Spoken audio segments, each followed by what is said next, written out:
Hello student, how are you? Hope all are well. তো প্রতিদিনের মতো আজকেও আমি তোমাদের জন্য আরআরবি গ্রুপ ডির বিগত বছরের কিছু মোস্ট ইম্পর্ট্যান্ট ম্যাথ এবং সায়েন্সের কোশ্চেন নিয়ে চলে এসেছি। তো চলো ভিডিওটি শুরু করছি।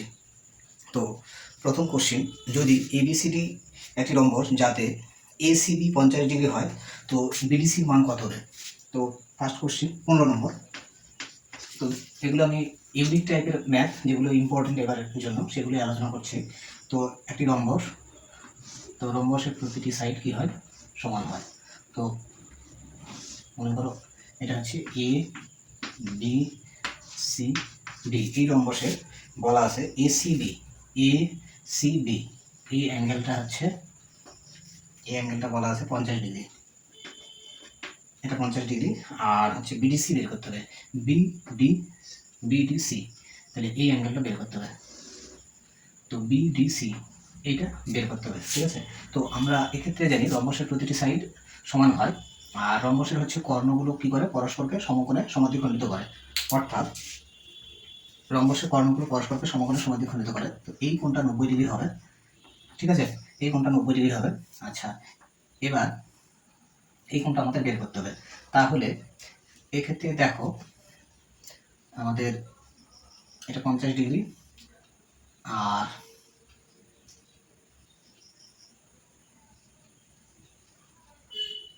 দেখো এটা যদি 50 ডিগ্রি হয়, তাহলে এই কোণটা কত ডিগ্রি হবে? দেখো এই সাইড আর এই সাইড হচ্ছে প্যারালাল সাইড, তাহলে এটা 50 হলে এটাও হচ্ছে একান্ত কোণ হিসেবে 50 ডিগ্রি হবে, মানে এসি ভেদক হচ্ছে। তাহলে এই কোণটা হচ্ছে কিন্তু 50 ডিগ্রি হলো তো। আচ্ছা, এইটা যদি 50 ডিগ্রি হয়, তাহলে এই কোণটা কত ডিগ্রি হবে? দেখো এবার এখান থেকে আমাদের কাজটা হয়ে যাবে। তো এটা দেখো অ্যাকচুয়ালি এই ত্রিভুজটা যদি আমি কনসিডার করি, মানে এইটা, অর্থাৎ এ ডি সি এই ত্রিভুজের ক্ষেত্রে দেখো এই বাহু আর এই বাহু সমান, তো সমান, তাহলে সমান বাহু সংলগ্ন কোণ দুটো কি হয়? সমান হয়। তাহলে এটা যদি 50 ডিগ্রি হয়, তাহলে এই তোমার হচ্ছে কোণটা হচ্ছে 50 ডিগ্রি হবে। তাহলে এই কোণটা হচ্ছে 50 ডিগ্রি হচ্ছে, ঠিক আছে?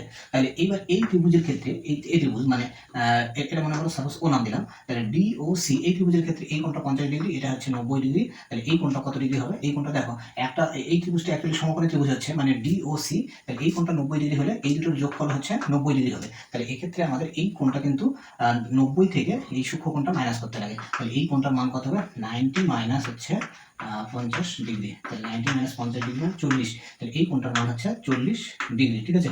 এই কোণটার মান 40 ডিগ্রি হচ্ছে। তো এক্ষেত্রে আমাদের অ্যাঙ্গেল বিডিসি, তাহলে এখানে ওডিসি, ওডিসি মানে নামটা আমরা হচ্ছে বিডিসি বলতে পারি। তাহলে অ্যাঙ্গেল হচ্ছে বিডিসি কত ডিগ্রি? 40 ডিগ্রি। তো এইটা হচ্ছে আমাদের আনসার হলো। তো সঠিক আনসারটা হচ্ছে অপশন নাম্বার সি হচ্ছে কারেক্ট আনসার। তো আশা করি বুঝতে পারলে। তো চলো দেখো, এক বার্ষিক 40% চক্রবৃদ্ধি হার সুদে 40,000 টাকার উপর 1 বছরের ত্রৈমাসিক কম্পাউন্ডেড কোয়ার্টারলি হিসেবে অর্জিত চক্রবৃদ্ধি সুদ কত হবে? তো ত্রৈমাসিক মানে হচ্ছে 12 মাসের কাহিনী। এখানে এই নাম্বারটা হচ্ছে 26, তাহলে এটা হচ্ছে 26।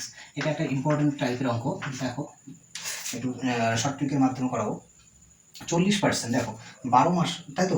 তো 12 মাস মানে হচ্ছে 3 মাস অন্তর অন্তর সুদ দেবে। তাহলে 12 মাস কতবার সুদ পাওয়া যাবে? তাহলে 3 দিয়ে যদি আমি 12কে ডিভাইড করি, তাহলে হচ্ছে 4বার সুদ পাবো। কতবার পাবো? 4বার সুদ পাবো, ঠিক আছে? 4বার সুদ পাবো। এবার হচ্ছে সুদের হার কত? দেখো সুদের হার হচ্ছে 40%, সুদের হার 40%। এটা হচ্ছে কত মাসে সুদ দেয়? এটা হচ্ছে 12 মাসে সুদ দেয়। তাহলে এক মাসের সুদ কত হবে? 12 দিয়ে ভাগ করবো। এবার এখানে হচ্ছে 3 মাস অন্তর অন্তর সুদ দিবে, 3 মাস অন্তর অন্তর সুদ দিবে, তাই তো? তাহলে এক মাসের সুদ দিচ্ছে হচ্ছে 40/12, তাহলে 3 মাসের সুদ দিবে ইন্টু 3। তাহলে এটা কাটাকাটি করলে এটা 4, তাহলে এই 4 দিয়ে এটা কাটলে হচ্ছে 10। তাহলে প্রতি 3 মাসে 10% করে কিন্তু সুদ দিবে। তো 10% মানে আমরা কত জানি? 10% মানে 1/10, ঠিক আছে? 1/10। তো এইবার হচ্ছে এখানে এটা আমি করছি। তো এবার আমাদের করতে হবে কি, এটা হচ্ছে এটা প্রিন্সিপাল, এটা হচ্ছে অ্যামাউন্ট, ঠিক আছে? তাহলে আমাদের হচ্ছে 10 টাকা যদি রাখা হয়, সেই অ্যামাউন্টটা কত হবে? 1 টাকা হচ্ছে সুদ হবে, ঠিক আছে? কত মাস অন্তর? 3 মাস অন্তর। তাহলে সেটা হয়ে যাবে 11 টাকা, ঠিক আছে?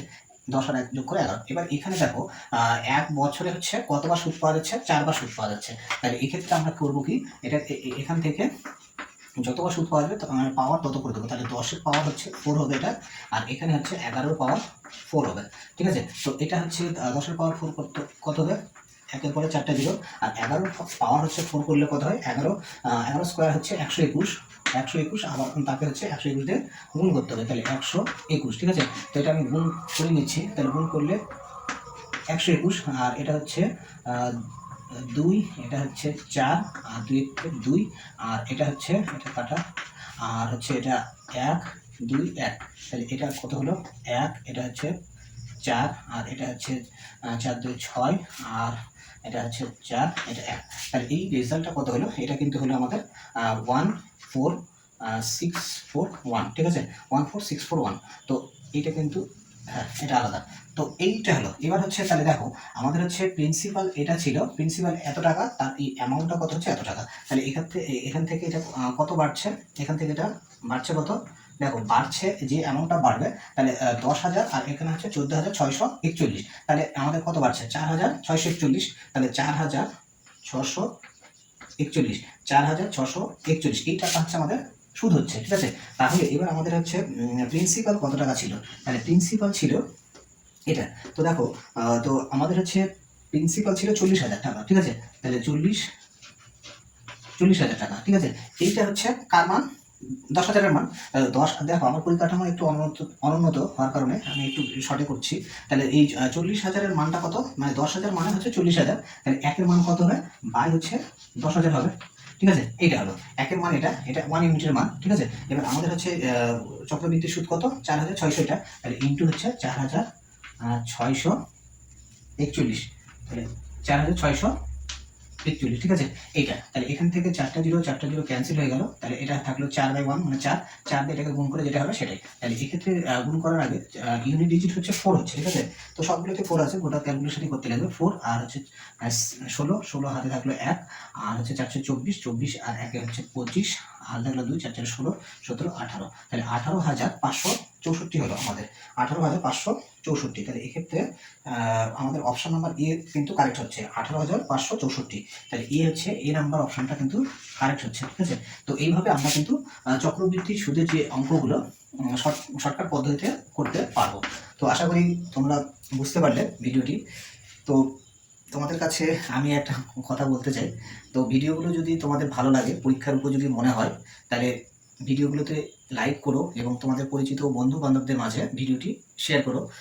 আর আমার চ্যানেলে যদি নতুন হয়ে থাকো তাহলে আমার চ্যানেলটি সাবস্ক্রাইব করে বেল বাটনটি প্রেস করে রেখো। তো চলো পরের কোশ্চেন 27 নম্বর, এটা একটা অ্যালজেব্রিক সিম্পলিফিকেশন দেওয়া আছে। কি বলা আছে, x plus y equal to 8, আর x ওয়াই এর গুণফল 15, তাহলে x⁴ কত, তাহলে x প্লাস ওয়াই ইকুয়াল হচ্ছে 8 দেওয়া আছে, আর x ওয়াই ইকুয়াল টু হচ্ছে 15 দেওয়া আছে, ঠিক আছে। তাহলে এক্ষেত্রে আমরা এই দুটো হচ্ছে সমীকরণের সাহায্যে আমরা কি বলতে পারি, x ইকুয়াল টু হচ্ছে 5, আর y ইকুয়াল টু হচ্ছে 3, এটা হতে পারে একটা। আর একটা হতে পারে তোমার হচ্ছে x ইকুয়াল টু হচ্ছে 3, আর y ইকুয়াল টু 5, এই দুটোই হতে পারে। তো ঠিক আছে, তো যে কোনো একটা কেস নিয়ে করলেই হবে, আমি এই কেসটাই নিচ্ছি। তাহলে এবার বের করতে বলেছে x⁴ প্লাস হচ্ছে y⁴, ঠিক আছে। তো x এর মান হচ্ছে আমাদের 5, তাহলে 5-এর 5⁴ প্লাস হচ্ছে 3⁴, তাহলে এটা হচ্ছে 5⁴ মানে হচ্ছে 625, আর এটা হচ্ছে 81, তাহলে এটা সাম করলে কত হবে, ইউনিট ডিজিট হচ্ছে 6, তাহলে আগে দেখো প্রত্যেকটা ইউনিট ডিজিট 6 রয়েছে, গোটাটাই করতে লাগবে। 6 হলো, তারপরে 8, এটা 0 হলো, আর থাকলো 1, তাহলে 706 হচ্ছে আমাদের, তাহলে 706 অপশন নাম্বার ডি কিন্তু কারেক্ট আনসার হলো এটা। তো এটা সহজই ছিল, তো একটু নিয়মটা জানা থাকলে চট করে করা যাবে। তো চলো পরের কোশ্চেন দেখো, অর্গানিক চ্যাপ্টারে একটা কোশ্চেন, প্রোপেন এর সমযোজী বন্ধনের মোট সংখ্যা কত। আচ্ছা, এটা নাম্বার হলো 33। প্রোপেন, তাহলে প্রোপেন হচ্ছে অ্যালকেন, তাহলে প্রোপেনের সংখ্যা, প্রোপেনের কটা কার্বন থাকে, 3টা কার্বন থাকে, ঠিক আছে। তাহলে সি সি সি, তো কার্বনের 4টা হাত থাকে, ঠিক আছে। কার্বনের হচ্ছে 4টা হাত থাকে, অর্থাৎ কার্বনের সঙ্গে 4টা তোমার হচ্ছে হাইড্রোজেন পরমাণু যুক্ত থাকে। তো এখানে দেখো সিঙ্গেল বন্ড দেওয়া আছে, মানে এখানে একটা হাত কমপ্লিট আছে, তাহলে এদিকে একটা হাত হবে, এখানে এখানে একটা, এখানে একটা, ঠিক আছে। তাহলে এইখানে একটা, এইখানে একটা, এইখানে হচ্ছে একটা, এইখানে একটা, এইখানে হচ্ছে একটা, ঠিক আছে। তো এই যে হচ্ছে দুটো ইলেকট্রন মিলে একটা করে সিঙ্গেল বন্ড তৈরি হয়, মানে দুটো ইলেকট্রন মানে হাইড্রোজেন আর কার্বন দুটো দুজনে হচ্ছে একটা করে ইলেকট্রন ডোনেট করে একটা হচ্ছে পেয়ার অফ ইলেকট্রন তৈরি করে, সেই পেয়ার অফ ইলেকট্রনকে আমরা এই হচ্ছে বন্ডের মাধ্যমে রিপ্রেজেন্ট করে থাকি। তো এখানে মোট হচ্ছে কতগুলো সমযোজী বন্ধন রয়েছে, 1 2 3 4 5 6 7 8 9 10। তাহলে এখানে হচ্ছে 10টা কিন্তু কোভ্যালেন্ট বন্ড রয়েছে, 10টা হচ্ছে কোভ্যালেন্ট বন্ড আছে, ঠিক আছে। 10টা কোভ্যালেন্ট বন্ড রয়েছে, সেটা হচ্ছে প্রোপেনে।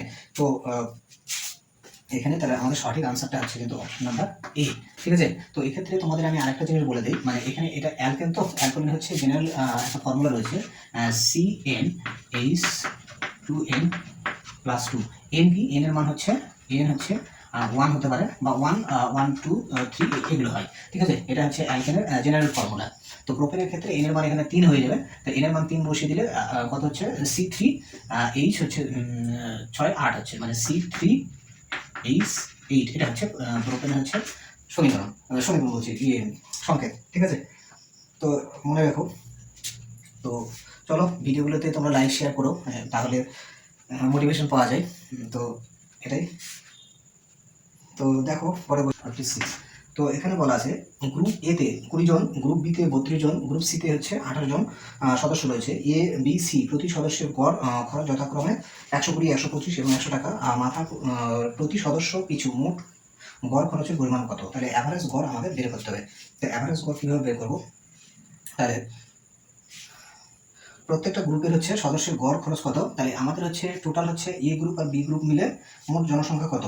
আচ্ছা আমি তাহলে সাম, গড় মানে কি, সাম করে হচ্ছে যতজন মেম্বার রয়েছে মেম্বার দিয়ে ভাগ করতে লাগবে। তাহলে এক্ষেত্রে অ্যাভারেজ এক্স বার আমি লিখলাম, এক্স বার কত হবে, এ গ্রুপে রয়েছে 20 জন, তাহলে এ গ্রুপে রয়েছে 20 জন, এদের হচ্ছে মাথা প্রতি গড় কত দেওয়া আছে 120, তাহলে ইন্টু 120। তাহলে এ গ্রুপের মোট খরচ পেলাম।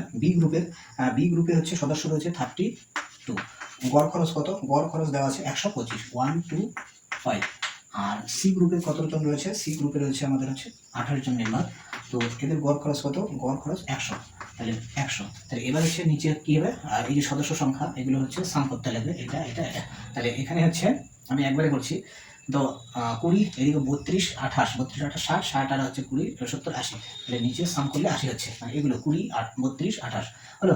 এবার হচ্ছে আমাদের এখানে এটা সাম করতে হবে। তো দেখো 80 হলো, তো এবার একটু হচ্ছে আমাদের শর্টকাট অ্যাপ্লাই করতে লাগবে। তো অত বড় গুণটা আমি করছি না, আগে দেখো এগুলো হচ্ছে সবগুলো 5 দিয়ে হচ্ছে বিভাজ্য হচ্ছে, ঠিক আছে। তো আমি 5 দিয়ে আগে কেটে নেই, 5 দিয়ে কাটলে এটা হচ্ছে 16। আচ্ছা 5 দিয়ে এটাকেও কাটতে লাগবে, এইটাকেও কাটতে হবে, এটাকেও কাটতে লাগবে। তো 5 দিয়ে যে কোনো একটাকে কাটছি, আমি মনে করো এই 20 কাটলাম, 20 কাটলে 5 20, এই 5 দিয়ে কাটলে এটা 4 হবে, 5 দিয়ে কাটলে 4। আচ্ছা 5 দিয়ে আমি এটাকে কাটলাম, 5 দিয়ে কাটলে কত হচ্ছে 25, আর 5 দিয়ে আমি এটাকে কাটলাম 5 20 100, ঠিক আছে। আচ্ছা এটা হলো। এবার হচ্ছে দেখো 4 দিয়ে আবার এগুলো যাচ্ছে, 4 দিয়ে কাটলে আমাদের কত হয়, 4 দিয়ে কাটলে এটা 4। আচ্ছা 4 দিয়ে এটা ক্যান্সেল হয়ে গেল, 4 দিয়ে কাটলে 32 কে কাটলে 4 8 32। আচ্ছা এই দুটোর মধ্যে যে কোনো একটাকে কেটে নিলেই হবে কিন্তু। আর 4 দিয়ে আমি এই 20 দিয়ে কাটলাম, 4 দিয়ে কাটলে 5, ঠিক আছে। তাহলে থাকলো আমাদের 4 থাকলো, 4 দিয়ে এটা যাচ্ছে, এটা যাচ্ছে, এটাও যাচ্ছে, তাহলে 4 দিয়ে এটাকে কাটলাম, 4 দিয়ে কাটলে আমাদের কত হচ্ছে 3 4 12, এখানে 30 হলো। 4 দিয়ে এই 8কে কাটলে, 4 দিয়ে কাটলে এটা হচ্ছে 2 হলো, ঠিক আছে। আর 4 দিয়ে 28কে কাটলে আমাদের এখানে এটা কত হবে 4 7 28, ঠিক আছে। তাহলে নিচে 1 থাকলো, নিচের কাহিনী শেষ। আর তাহলে এখানে আমাদের থাকলো কত, এখানে থাকলো 30। আচ্ছা এখানে থাকলো 25 × 2 মানে হচ্ছে 50, আর এখানে থাকলো আমাদের হচ্ছে 7 × 5 হচ্ছে 35, ঠিক আছে। তো এটা সাম করলে কত হচ্ছে 5। তো ইউনিট ডিজিট আমাদের হচ্ছে একটু খেয়াল রাখতে লাগবে। দেখো ইউনিট ডিজিট কিন্তু একটাতে হচ্ছে 5 রয়েছে, তো এই অপশনটাই কিন্তু হবে। তো বাকি ক্যালকুলেশন করার আর দরকার নাই, তো আমি তাও করে দিচ্ছি। এটা 5 হলো, আর এটা হচ্ছে 5 3 8 8 3 11, তাহলে 115, ঠিক আছে। তো ইউনিট ডিজিট প্রথমে চেক করতে হয়, তাহলে আমাদের হচ্ছে যদি ইউনিট ডিজিট সবগুলোতে আলাদা থাকে তাহলে কিন্তু ইউনিট ডিজিটের মাধ্যমে অপশনটা আমরা সঠিক অপশনটা চুজ করতে পারি। তো এই ছিল, এটা একটু লেন্থি ছিল কিন্তু খুব একটা কঠিন ছিল না। তো আশা করি বুঝতে পারলে। তো ভিডিওগুলো ভালো লাগলে লাইক শেয়ার করো, তাহলে মোটিভেশন পাওয়া যায়।